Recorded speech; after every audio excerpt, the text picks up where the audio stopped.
Desde hace algunos años, el clima del planeta se ha convertido en un campo de batalla. Intereses e inquietudes diversos pugnan por imponer su punto de vista. Si el calentamiento global se hace realidad en la magnitud prevista por algunos estudios, la humanidad deberá hacer frente en el plazo de algunas décadas a graves problemas humanos y medioambientales. Pero tomar medidas para reducir sus causas implica cantidades enormes de dinero.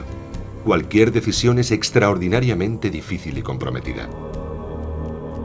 La ciencia debe dar respuestas.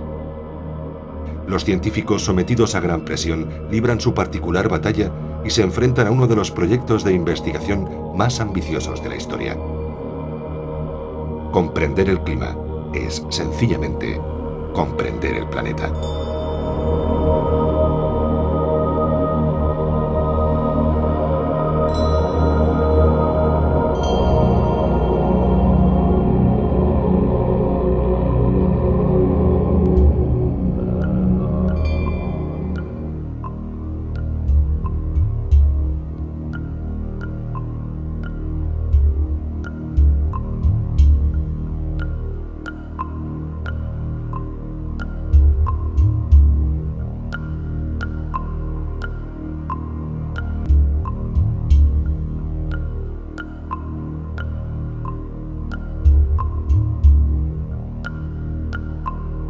A finales de los años 30, era ya común entre la población la idea de que el clima había cambiado y era cada vez más cálido.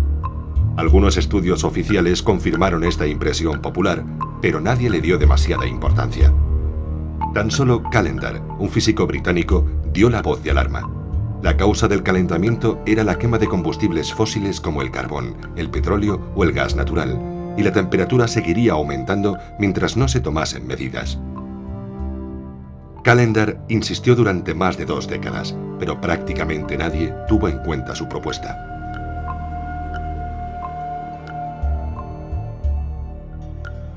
Ya en 1896, el premio Nobel de Química Svante Arrhenius había explicado el fenómeno.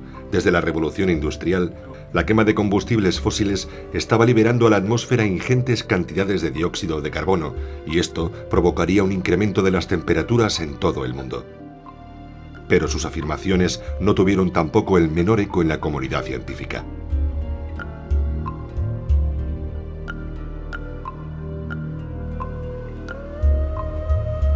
La propuesta de Arrhenius se basaba en el análisis del papel del dióxido de carbono en el llamado efecto invernadero. Se trata de un proceso natural que nos protege del frío helador del espacio.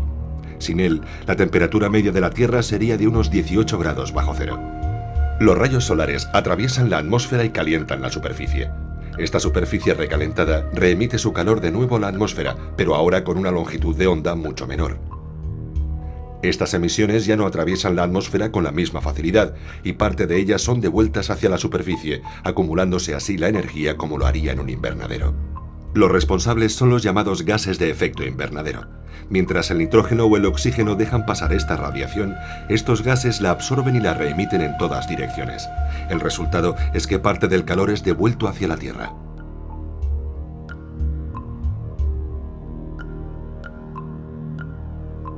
Lógicamente, si aumentamos la cantidad de estos gases invernadero, el efecto aumenta y la temperatura se va incrementando. Esto es lo que predijo Arrhenius y después Callendar, haciendo referencia al dióxido de carbono, el más importante de los gases de efecto invernadero.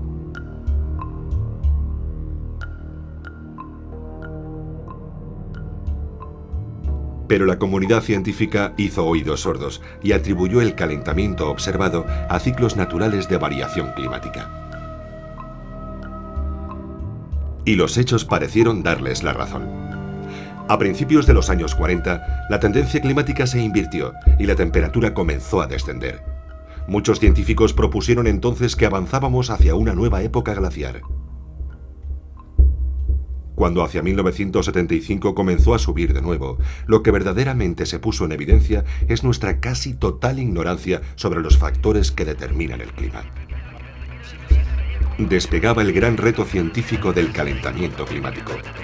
Un problema del tamaño de un planeta, como titulaba The Economist recientemente, aludiendo a su enorme complejidad y su escala global. Miles de científicos en todo el mundo y de todas las áreas se han ido incorporando al proyecto. Durante años han estado intentando montar un enorme rompecabezas en el que están involucrados todos los grandes sistemas del planeta. La atmósfera, los océanos, los hielos, la masa vegetal, los volcanes, los ciclos geológicos, la actividad humana. Pero nadie tiene el mapa completo.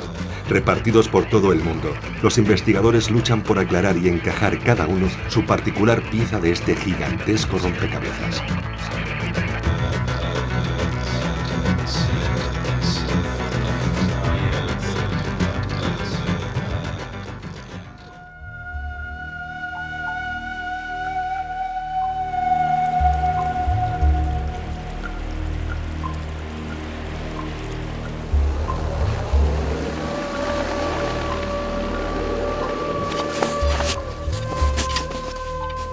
Los glaciares pirenaicos han retrocedido aproximadamente 3/4 partes de la superficie que alcanzaron allá por 1850. Aquí podemos ver, por ejemplo, el glaciar de Barrans, debajo de la cumbre del Aneto, y se puede ver como un glaciar que alcanzaba pues 200-300 metros más abajo en aquel momento, ahora se ha quedado recluido a su circo de cabecera y es prácticamente una placa de hielo adosada a los muros en los que casi no se pueden casi ni apreciar sus grietas, ¿no? Desde hace ya casi una década, Luis Cáncer, Fernando Lampre y otros investigadores estudian la evolución de estos glaciares pirenaicos. Se trata de un proyecto de investigación complicado y exigente desde el punto de vista técnico y físico. Analizar el comportamiento de estas masas de hielo requiere trabajar a gran altitud e instalar allí instrumental pesado y sofisticado. Pero en nuestro caso es absolutamente necesario el subir a los medios de altitud donde se encuentran los glaciares, siempre por encima de los 3.000 metros. Ello requiere pues, un importante esfuerzo físico. Estamos hablando de marchas de aproximación de 5 horas de subida y algo menos de bajada. Y además normalmente cargados con bastante peso porque aparte del equipo de alta montaña necesitamos también una serie de aparatos de tipo técnico para hacer determinadas comprobaciones. Este esfuerzo forma parte de una red mundial de observación de los glaciares y los hielos de todo el planeta, considerados lugares privilegiados donde se escenifica el cambio climático. Desde el punto de vista climático es importante investigar los glaciares porque son verdaderos sensores del clima para saber cómo ha evolucionado el clima en el pasado y así estudiar la evolución climática del presente. El equipo ha logrado instalar la estación meteorológica más alta de la península ibérica. Con los datos que se obtengan, será posible conocer los factores climáticos que determinan la evolución de estos glaciares y analizar con precisión las causas de su retroceso. Nosotros calculamos el retroceso de los glaciares mediante un seguimiento en el que vemos cómo evoluciona la superficie del glaciar, el frente, los laterales. Luego también existen otros cálculos más complejos para saber si existe pérdida de espesor y eso se calcula mediante complejos balances de masa en los que entra ya en juego el cálculo de la acumulación nival y el cálculo de la fusión de la nieve y del hielo. El resultado del estudio es la constatación de un retroceso continuo desde mediados del siglo XIX, acelerado de manera muy importante en las últimas décadas. Los glaciares pirenaicos desaparecen. Es ya solo cuestión de algunos años, décadas en el mejor de los casos.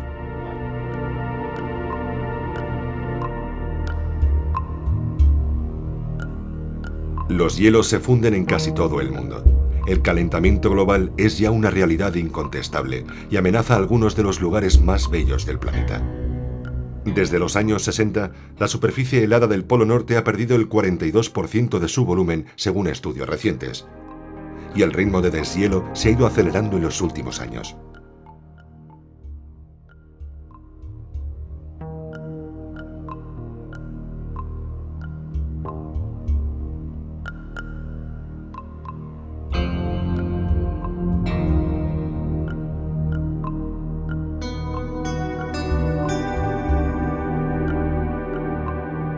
Y en el otro lado del planeta, la isla de Tuvalu, un pequeño paraíso en mitad del Pacífico, se hunde ya en el mar, impotente ante la subida del nivel del océano.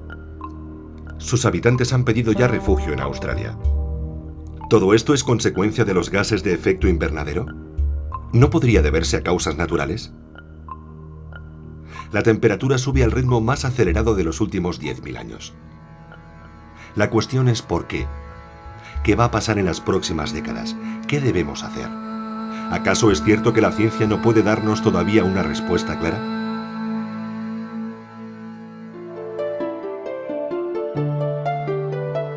Hay gente que dice que el estudio del clima es uno de los problemas más difíciles que hay, equivalente al estudio del origen de la vida, del origen del universo, etc.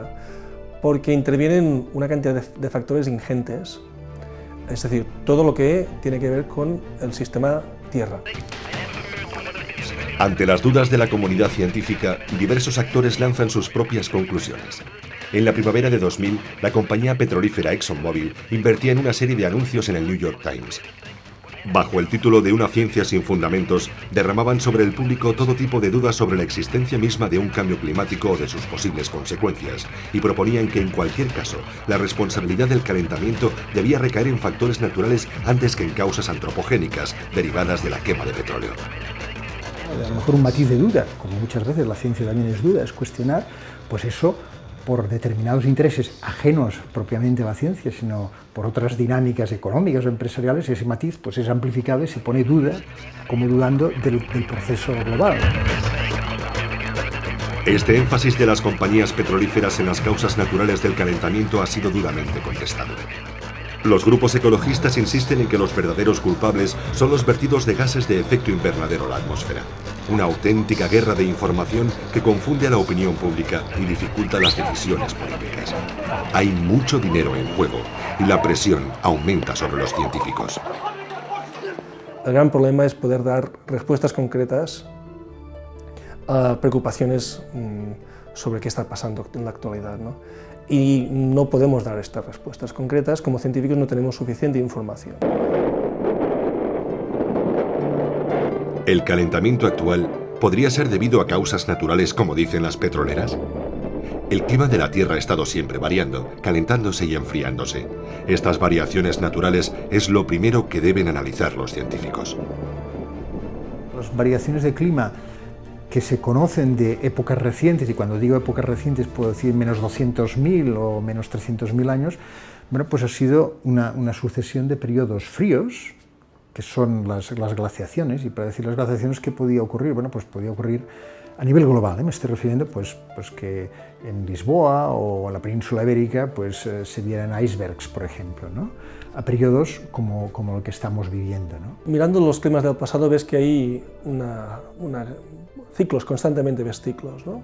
A veces perturbaciones abruptas, pero acaban siendo muy a menudo parte de otro ciclo, ¿no? Entonces todos estos ciclos se superponen unos sobre otros. Estos ciclos fueron descritos por Malkovich a principios de siglo. La órbita de la Tierra alrededor del Sol no es siempre idéntica, y esto hace que la cantidad de energía que se recibe vaya variando, dando lugar a ciclos de épocas frías y cálidas. Poco a poco vamos conociendo diversos ciclos que se van superponiendo unos a otros. El Sol tampoco emite siempre la misma cantidad de energía, y conocemos ya que existe una cierta variación cíclica cada 11 años. Todos estos factores configuran un clima cambiante, una variabilidad natural sobre la que se superponen los efectos de la actividad humana. La comunidad científica parece estar cada vez más de acuerdo. Nos encontramos en un ciclo natural de calentamiento acelerado anormalmente por los vertidos humanos a la atmósfera. Pero realmente, ¿qué parte exclusivamente tiene de ese aumento medio de las temperaturas? ¿Qué parte es atribuible a cada una de ellas?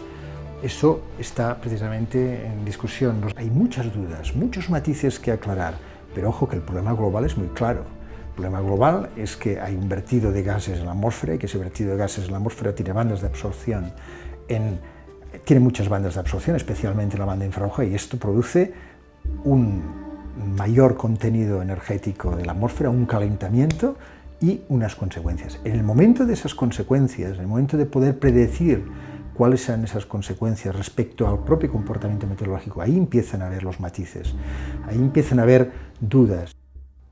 Lo cierto es que los gases de efecto invernadero y en particular el CO2 se han ido incrementando de forma acelerada y alarmante desde el comienzo de la revolución industrial.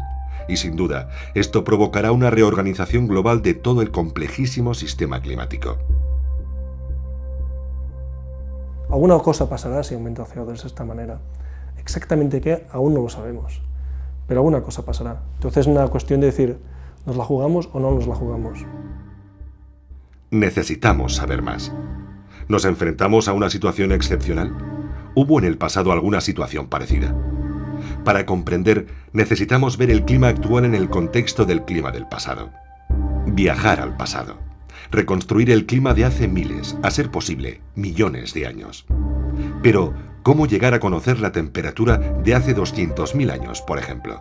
Es aquí donde el ingenio científico muestra todo su poderío. El clima del pasado ha debido dejar alguna huella que podamos rastrear. Es la ciencia del paleoclima.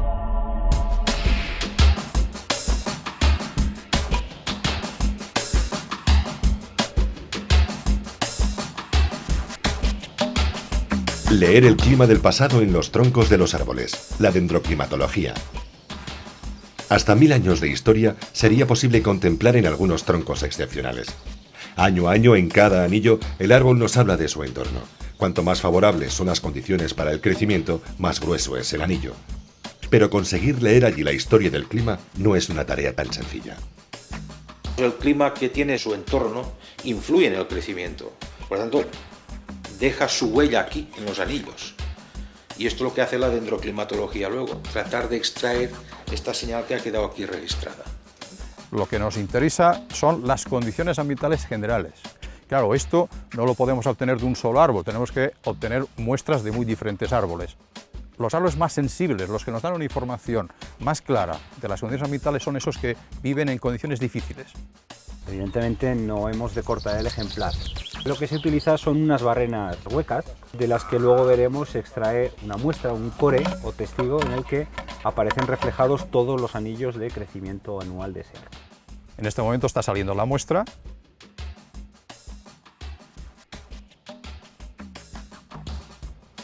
Todas las muestras recogidas en la zona serán medidas, analizadas y sincronizadas hasta lograr la reconstrucción de una cronología, es decir, una visión global de cómo los árboles han ido creciendo anualmente en una zona determinada.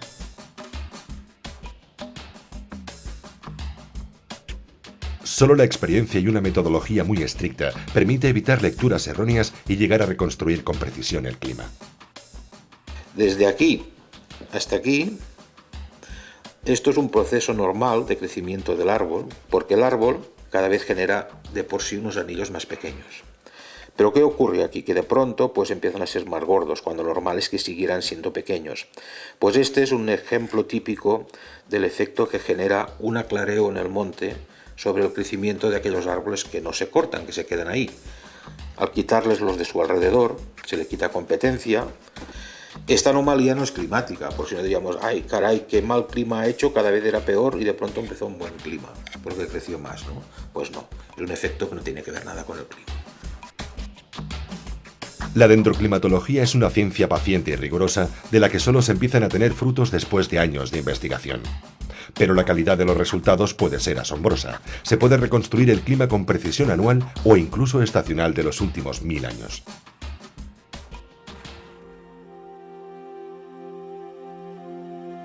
Y si retrocedemos 1000 años, entonces comenzamos a ver un poco más claramente la excepcionalidad de la situación actual. Pero necesitamos retroceder mucho más tiempo. Y para ello debemos buscar en las profundidades de los hielos polares. La nieve caída hace millones de años está allí atrapada, junto con pequeñas burbujas de aire. El aire que se respiraba hace casi 1 millón de años.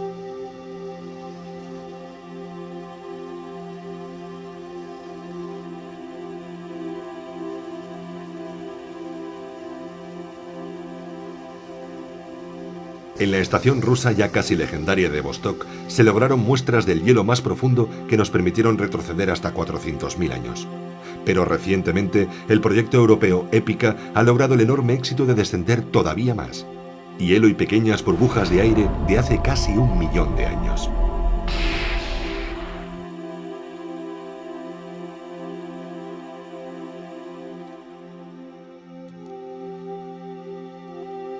Auténticos tesoros arqueológicos con los que poco a poco vamos reconstruyendo el puzzle del clima del pasado, para descubrir que estamos llegando a la cresta de uno de los grandes ciclos naturales de calentamiento y que el nivel de CO2 y las temperaturas han ido siempre casi en paralelo. Pero las previsiones de incremento del CO2 en la atmósfera para las próximas décadas sobrepasan los valores alcanzados en cientos de miles de años. ¿Cómo va a reaccionar la maquinaria climática a algo así? La ciencia trata de abrir una ventana en el tiempo para poder comprender hacia el pasado o hacia el futuro, mediante los llamados modelos climáticos. Auténticas bolas de cristal creadas utilizando los más potentes ordenadores del mundo.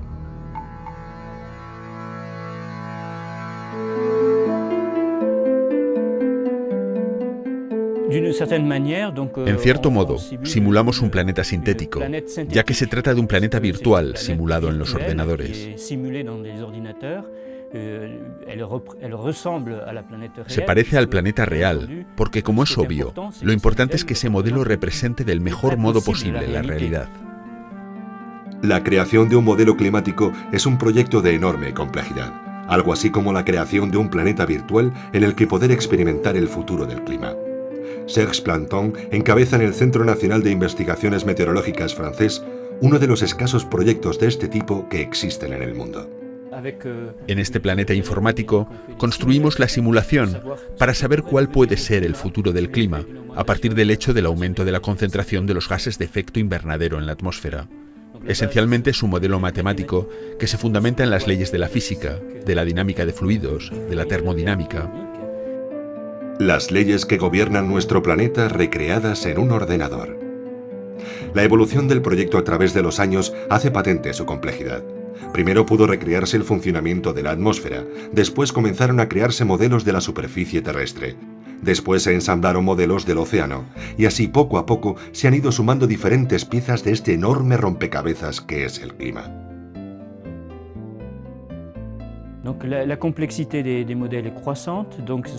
La complejidad del modelo es creciente, dado que la simulación del clima es un problema interdisciplinar que necesita de la participación simultánea de científicos de la atmósfera, oceanógrafos, de químicos de la atmósfera, de especialistas en bioquímica marina, lo que quiere decir un grupo de investigación muy diversificado, con el fin de construir un simulador del planeta en su conjunto. Esto evidentemente sobrepasa la capacidad de un único equipo de investigación y requiere un trabajo cooperativo entre muchos laboratorios de investigación. Estamos en la sala de cálculo de Météo France, donde realizamos las simulaciones informáticas, justo en las máquinas que están detrás de mí. La simulación informática exige un trabajo de cálculo muy importante, que requiere de los ordenadores más potentes que existen actualmente y de espacios de almacenamiento muy considerables. Vamos a desplazarnos hasta el equipo de cálculo. Los 64 procesadores de este superordenador, uno de los mayores de Europa, tardan 1200 horas en realizar una simulación del clima para los próximos 100 años.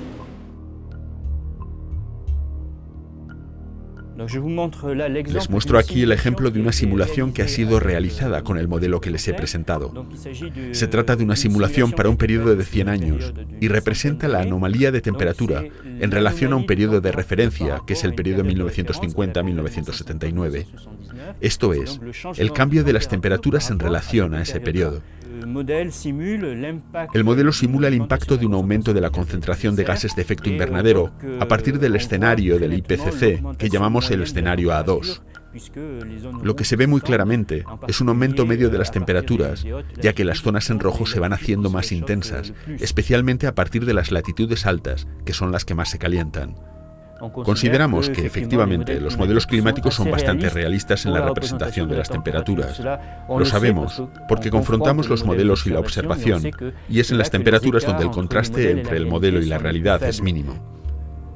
Aunque con menos precisión, los modelos dejan también claro que las precipitaciones aumentarán en las zonas ecuatoriales y en las latitudes altas y medias. Por el contrario, en las zonas intertropicales, ya ahora afectadas por las sequías, las precipitaciones disminuirán todavía más. Y esto puede tener consecuencias, evidentemente, sobre numerosos sectores socioeconómicos. Pensamos ya que puede aumentar el riesgo de inundaciones, particularmente en el norte de Europa en invierno. Puede haber otras consecuencias sobre la agricultura. El reparto de los diferentes cultivos a escala planetaria puede modificarse enormemente. Los ecosistemas naturales pueden también reaccionar al cambio climático. Se pueden esperar también impactos sobre la salud.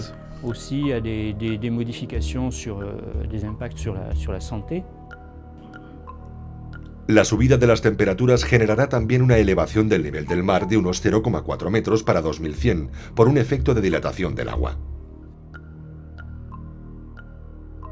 Lo